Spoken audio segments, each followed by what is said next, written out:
November 9th, we are in Brazil. This aircraft, cargo aircraft, had a fire and they had to do an emergency landing. There was 2 on board. They were okay. Sao Paulo, Brazil is where the aircraft ended up. And you can see firefighters are on scene. They're going to try to deal with this aircraft. So it was a Boeing 737. Papa Sierra Tango Limo Bravo was the tail number. You can tell it's a 737 because it is elongated fin there. At around midnight, in contact with another aircraft at the airport, the controller informed that the 2 runways were still closed as a result of emergency, that the pilots left the plane through an escape rope, and it was not possible to exit through normal routes. From the images, it is noted that several points of the fuselage was burned, as we saw, but there's still no information on the extent of the damage. There's confirmation that the pilots were evacuated from the plane safely. Preliminary information is that fire broke out on board while still in flight, leading to an emergency landing. So firefighters did ladder the aircraft.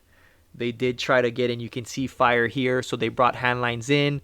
But with cargo aircraft, it's so tight in there that they probably couldn't get very far or put enough of the fire out completely. But they tried their best to do it that way, tried to make access to the pilots. But again, the 2 pilots came out with the rope. So later on, it's going to eventually burn through the fuselage because you're not able to get there.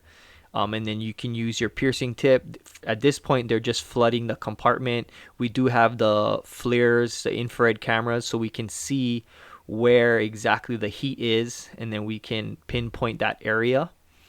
So there you can see they laddered the front of the wing here, made access, and these 737s are pretty low to the ground. So good that this aircraft was made accessible to the firefighters. Here's a different angle of the ARFF trucks coming in with the boom. So there is a piercing tip, and there's also just a regular turret. You can flip a switch and use whichever one you need. The piercing tip, you can puncture the windows, you can puncture the fuselage. And then the turret, it just has the big water, the water gun, 750 gallons of water. Please subscribe if you like this content. So here they are here. Got the light in there trying to look. So you use your flare to see if there's any heat, and then you also can look in from the top. Looks like they did a good job getting this fire out. And you can see the charge from the inside burning out. Glad nobody was hurt. After a while, firefighters carrying the packs took it off. Ended up kind of walking around. Look, you can see the extensive damage to the scene here.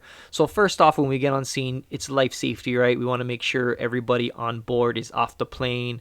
Once life safety is taken care of, everybody on the ground, nobody was injured, then you're going to go into incident stabilization. You want to close the runways. You want to make sure that there's no more aircraft going to be landing. Talk to tower.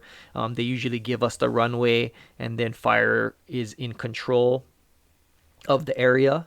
You want to see what is burning in here. You don't want to just ladder it and go in. You want to talk to the pilots, talk to the airlines, and see what kind of cargo are we dealing with in here that's burning. Is there anything hazardous that could potentially injure us as we make access?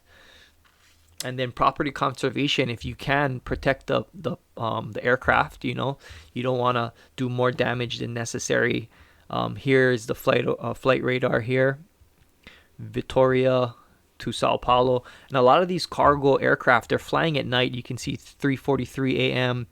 We have the Amazon planes come in, they fly around midnight too. They're coming in real late. So just another thing to be aware of these flights. I hope you found this interesting. I'm glad nobody got hurt. Glad ARFF got on scene, did a good job.